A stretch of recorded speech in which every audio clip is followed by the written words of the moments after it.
So everyone's favorite new battery drain feature, liquid glass, is proving to be a little divisive. Now, liquid glass isn't a feature per se, it's a design language. It's a set of ideas and principles that dictate how the things on your screen look and behave. A lot of the controversies, people claiming it slows down their old phones, or the pretty sloppy readability issues people keep posting about, but something I'm seeing people be disappointed about, is how it looked totally different in the original Keynote.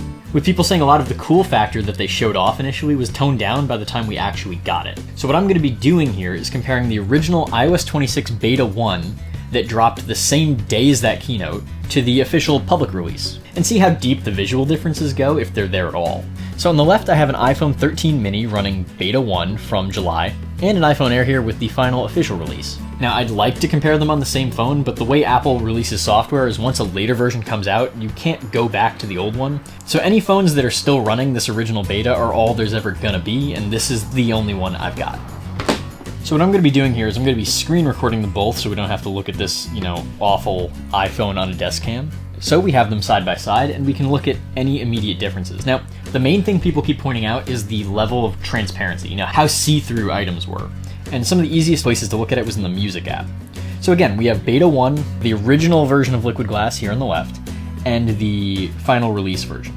Now right off the bat, if we look at these transparent items, they look about the same. If anything, the original Beta 1 looks to blur it a lot more. Newer ones seem to have a lot more light reflection, like refraction kind of effects. We'll get this red album behind these things. The new one is definitely more readable in certain conditions. Like right now, yes, the newer one has more light reflections, but the original one is overall more transparent. Where to improve legibility on the final release, this turns into like a milk frosted glass, where on the original, it stays pretty much transparent.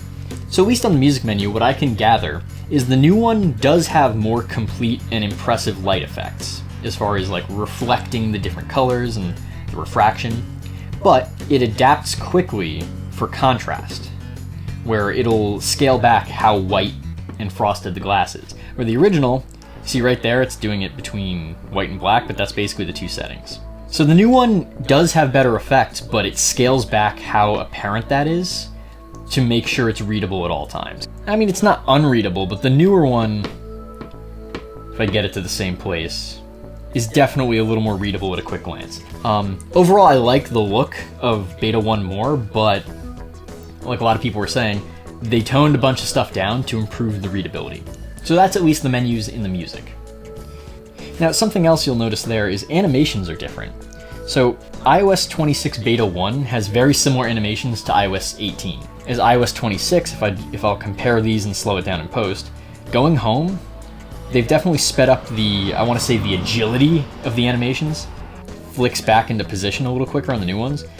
So that doesn't really affect Liquid Glass, but it is a UI change they made. So going into the lock screen, which is where a lot of people are going to see most of the transparency here. There's a couple differences. So if we go back to a blank notification or lock screen, they look pretty similar. If you scroll up on iOS 26 Beta 1, you can see there's a little bit of a drop shadow behind them, but everything stays pretty transparent and crystal clear. I can read this just fine, but people were complaining about readability. They were posting pictures about how under certain wallpapers this looked like ass. And on the later version, the final one, when you draw up the notifications, it actually dims the whole wallpaper. I'll see if I can do that again. The final release definitely dims the entire wallpaper to keep readability on these notification platters. Again, I personally like the way it originally looked. I can read it just fine, but some of the examples I saw did look pretty bad. Again, I wouldn't call this a toning down of the effects, but it's blurring your wallpaper, which kind of diminishes the wow factor. It's not fully showing off your wallpaper through them. Now, something else I noticed I didn't see anyone else talk about is the icons, and I'll blow them up on screen here, but if you look at the icons, all the iOS 26 icons have a little bit more depth, a little bit more shine to them, but somewhere along the way in the betas, they changed all of them. If we look closely at the messages icon, for example, you can definitely see that the original had a more pronounced light bezel around the items, and you're going to notice this for all the icons. If we go to the photos one, those outlines on the petals definitely used to be thicker, and that's the simulated curved surface of the piece of glass these petals are made from, just catching light harder, or the angle of that bezel being different. Go to the camera app, they definitely changed that. They actually changed that to be more in line with what an actual iPhone camera looks like. as opposed to the beta 1 icon, which was like an iOS 6 throwback. But again, this trend continues. We'll look at the weather app. Definitely had some thicker bezels on the original one. And even third-party apps, we look at the YouTube apps side by side, the inner lighting effects on all of the things are just different. The settings app definitely looks a little flatter. Final release of the App Store icon, you see it has these shadows of the overlapping items, but then you look at beta 1's, definitely a lot more material feeling, a lot more shadow. In current iOS 26, this is what the Discord icon will look like if you download it. But on beta 1, it added this really aggressive light bezel. When you're holding the phone at a distance and you're using it, the original beta 1 icons actually feel like crafted pieces of glass, like jewelry. They tend to have a little more depth. They feel like they're popping out of your screen a little more, and it actually feels like you're interacting with physical objects. The original icons are just a little more satisfying, but I can see how, looking at them every day, the slightly scaled back, simpler icons might just be easier on the eyes. Another big difference is if you go into an app that has bottom row menus, this little glass orb that moves to select menu to menu. And on the original, it definitely looks about the same, but if you'll notice, when you hold and pan over, you get this biggest effect. And the selected icon is blue, but then you move over and it will snap to blue for the next item. And that's just, showing you which one is in focus. On the final, go into that hold state, anything under that is highlighted blue. So theoretically, if you're in between, they're both highlighted, but whatever one's more in focus, it's gonna snap to. And honestly, that's just a refinement of the effect. It doesn't change usability whatsoever. If you notice this, you're just nitpicking. I think that's actually an objective improvement in Liquid Glass. Again, here in the App Store, we choose some similar backgrounds. The original, in this particular instance, they're not exactly the same backgrounds, but beta 1 definitely looks a lot more transparent and a little harder to read. That blue on blue is kind of hideous right now. And the final version definitely kind of frosted it over a little bit. The original one might have been a little bit more impressive as a demo. To the average person, this newer one's going to be more readable. Now, there are a lot more visual differences you can find, and you can tell my mini is now chugging as far as the frame rate because beta 1 runs like crap. It gets hot, it barely works. When you boot the phone up at first, it works fine, but then you run it for a couple minutes and it's just begging to be put down. Another thing is Control Center. And on the original, yeah, it's pretty obvious. The original is way more transparent, way more bleed through of the underlying elements, and the new one honestly barely looks glassy at all. At least compared to this one. But this is also the perfect example of explaining why sometimes you really do need that extra readability because busy backgrounds with this original Control Center are rough. Again, I know where my stuff is.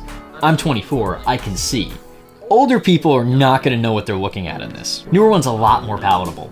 If you look here in the calendar where we move weekend behind these, the effects are almost identical. In places of the UI where contrast isn't an issue, Liquid Glass has stayed mostly the same. Just places that need attention, like that Control Center, they felt the need to do something about. And what a lot of people are saying is just give us a slider. You can find so many mock-ups on Reddit or threads of people just saying, give me a transparency slider. And honestly, that is the solution, but Apple's never gonna do that. They don't give you any options like that. We're lucky that we can even change icons now. We switch these over to dark mode and then go to the same menus. Something Apple has done is wildly improve dark mode transparency. Because I think they assume that people using dark mode are a little more tech savvy. So if you feel like that Keynote was a little misleading, at a technical level it was. But really what those are meant to do is show you what the ideas of this UI in practice are gonna be like. And over the course of a couple betas, they definitely refined it a little more ready for the average person to use. It's not really a lie as much as it is a proof of concept, but it is a shame that these original transparency effects you can't just use whenever you want. And I just wanted to document these differences side by side, because most people that were using beta 1 were trailblazers. People wanted the latest stuff as soon as it came out, and they probably updated from it. So I wanted to document these differences and some of the unique things about beta 1, because like I said, any hardware that's currently running it is all there's ever gonna be. And the second I update this phone, I'm not gonna have one either. If I had to pick to use one, it would be beta 1. Mostly because of those more 3D icons. They just give the software this like, you're holding actual tactile items feel. So I just wanted to make this and prove that yes, they did change things. Not always for the worse, not always for the point of making it worse and watering it down, but just making it more readable. So if you have an old phone with one of these betas and you don't feel like updating it, keep it. You'll have a type of experience on that phone that most people can't just go and download. But as far as why I'm not just sticking with beta 1 to use it, it runs really bad. Like, the items in the folders are like repopulating every single time. And the iPhone 13 mini's battery, which is already bad brand new, is now 3 years old and running a version of iOS that's so power hungry it can barely last an hour. So I hope you found this interesting, and combined with my last video about UI spacing, if you like to know why your phone feels different all of a sudden, or how different design software can change the way you interact with it, it's a cool thing to pay attention to sometimes. So thanks for watching, and I hope to see you in the next one.